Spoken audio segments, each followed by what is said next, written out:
gitsin abi. Abi. Hangi gazete?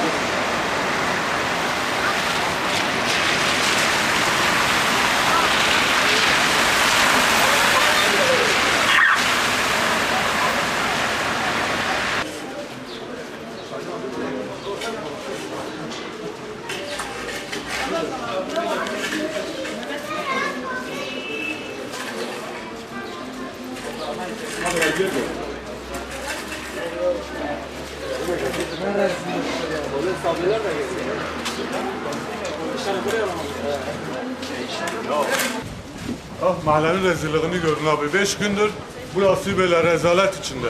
5 gündür iş yaptığımız yok. Allah için bir tane müşteri geldi. Arayık belediyeyi, ya telefonu meşgule attılar ya değiller makinelerimiz yok, bilmeyen işçilerimiz yok. Bu nedir ya, böyle bir rezalet olabilir mi ya? Metropol bir şehirde yaşayıp 5 günde kazılmaz mı burası ya? Öyle bir rezalet ben ilk defa görüyorum. Müteahhit firma TİSKİ'nin üstüne atıyor. TİSKİ belediyenin üstüne atıyor. Yalnız 5 gündür tüm aramıyor. Burası böyle. Kimse sahip çıkmıyor. 5 gündür bu şekilde. Millet bir yandan kanal suyu, bir yandan içme suyu. Kanal suyuyla içme suyu birbirine karışacak. Karışmış zaten ya. Belki karışmış da biz onu bilmiyoruz.